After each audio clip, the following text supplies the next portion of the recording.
Olá, tudo bem? Meu nome é Lucas Concheto e no Trocando Ideias de hoje a gente vai falar sobre inteligência emocional. Já recebi alguns comentários ou mensagens me perguntando quais foram os maiores aprendizados esse ano, o que mais eu absorvi. E fazendo uma análise ao longo desses meses dos aprendizados, posso dizer que a coisa que mais me impactou mesmo foi o desenvolvimento pessoal, principalmente inteligência emocional. Lendo esses livros, eu pude perceber a importância que tem a gente ter controle das nossas ações, ter uma maior capacidade de perceber o mundo à nossa volta e como esse é um grande diferencial. Então, eu vou falar alguns tópicos que eu tenho observado. Eu já fiz um vídeo parecido anteriormente, resenhando inteligência emocional do Daniel Goleman, mas eu vou falar alguns pontos que eu não falei naquele vídeo e que eu venho percebendo ao longo desses meses. Tem uma história que o Daniel Goleman conta no Inteligência Emocional e que ficou na minha cabeça e eu gosto de falar sobre ela, sobre inteligência emocional, é que uma certa vez um samurai e o monge estavam juntos andando, quando o samurai perguntou para o mestre, para o monge, sobre o céu e o inferno, para explicar mais para o samurai o que seria o céu e o inferno. E o monge vira para o samurai e diz que ele não vai perder tempo com o samurai porque ele é uma pessoa bruta, uma pessoa incapaz de entender aquilo, que realmente ele não deveria perder tempo explicando. O samurai ali, com a sua honra, com o seu ego ferido, tira a espada e ameaça matar o monge, falando: Eu poderia te matar agora. E aí o monge fala: E isso é um inferno.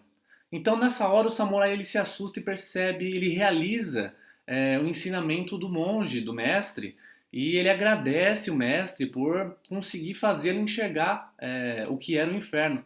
Então no momento que ele guarda a espada e se acalma, o mestre fala que isso era o céu. É muito legal essa ideia sobre a capacidade de percepção e esse ensinamento que carrega essa história sobre a importância da gente conseguir visualizar quais os desdobramentos das nossas emoções. Quando elas estão no auge, quando a gente pode controlar algumas variáveis e quando a gente pode ter o bom senso de nem permitir que alguma coisa se desdobre. Muito nesses livros que eu resenhei esse ano, por mais que alguns eram mais específicos de negócios, outros mais de desenvolvimento pessoal, é que todos eles falavam sobre a arte de se relacionar. Porque afinal de contas, a gente está num mundo onde a gente precisa se relacionar com outras pessoas para conquistar tanto as coisas que a gente quer, quanto para colaborar com os planos e sonhos dos outros. Existem milhares de estudos que comprovam essa nossa necessidade social. Sem o outro, a gente não é nada. A gente precisa do outro, precisa da sociedade para se posicionar, para definir identidade. E nessa construção de relacionamento, dois fatores são extremamente fundamentais, e eu venho percebendo isso ao longo dessas leituras. O primeiro é o autocontrole.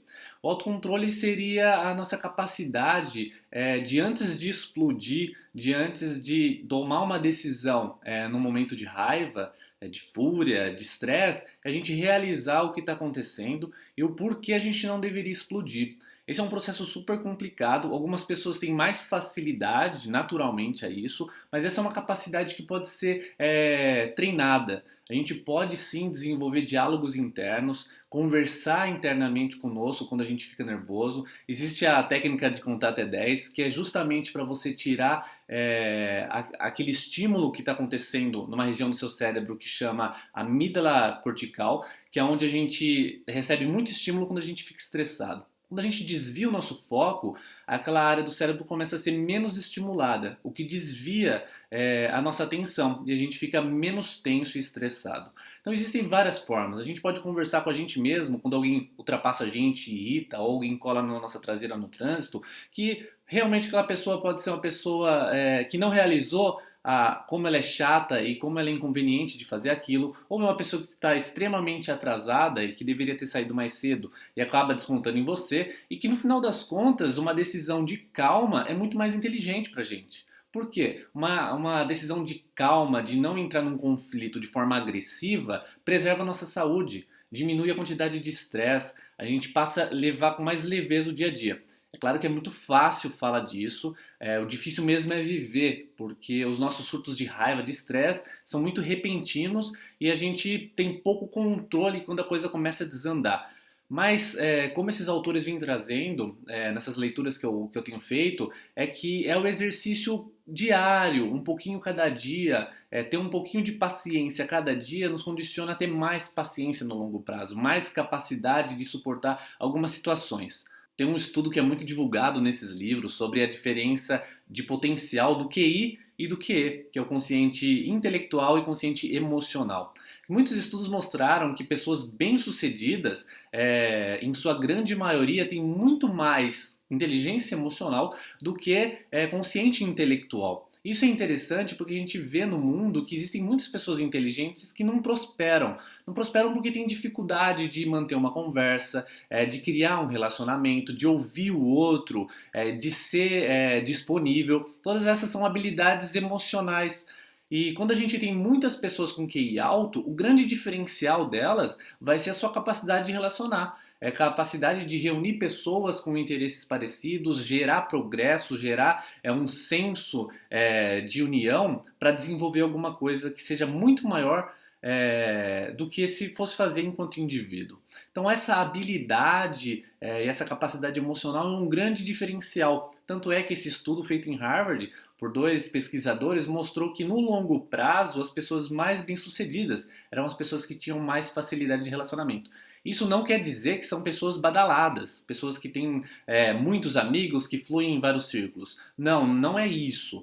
São pessoas que têm capacidade de ouvir, de ajudar o outro, de abrir caminho, de fazer indicações, de criar conexões, de criar dispositivos para não só para si, para realizar as suas metas, mas também criar caminhos e dispositivos para os outros. Alguns livros que podem dar suporte e fazer a gente enxergar mais da importância da inteligência emocional é o Inteligência Emocional, do Daniel Goleman, Dar e Receber, do Adam Grant, tem A Coragem de Ser Imperfeito, da Brené Brown, tem O Poder dos Quietos, da Susan Cain.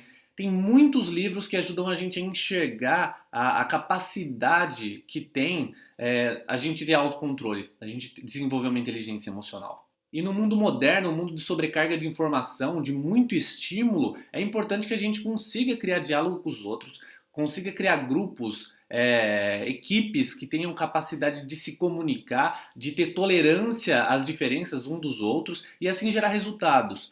Porque a partir do momento que a gente se bloqueia, que a gente cria algum tipo de resistência ao outro, a gente não consegue produzir, a gente não consegue criar coesão. E isso trava o progresso. Então a inteligência emocional é um grande previsor de sucesso no longo prazo. No curto prazo a gente pode sacanear os outros, passar a perna e ter lucro, mas no longo prazo quase todas essas pessoas acabam caindo. A consistência no longo prazo se dá muito mais para as pessoas que têm essa capacidade de criar coesão, capacidade de organizar pessoas e de criar impressões positivas nos outros. Não deixa de acompanhar o Facebook, todo dia tem alguma publicação nova relacionada a livros e negócios. Gostou? Se inscreva no canal porque semana que vem tem mais um vídeo. Tchau!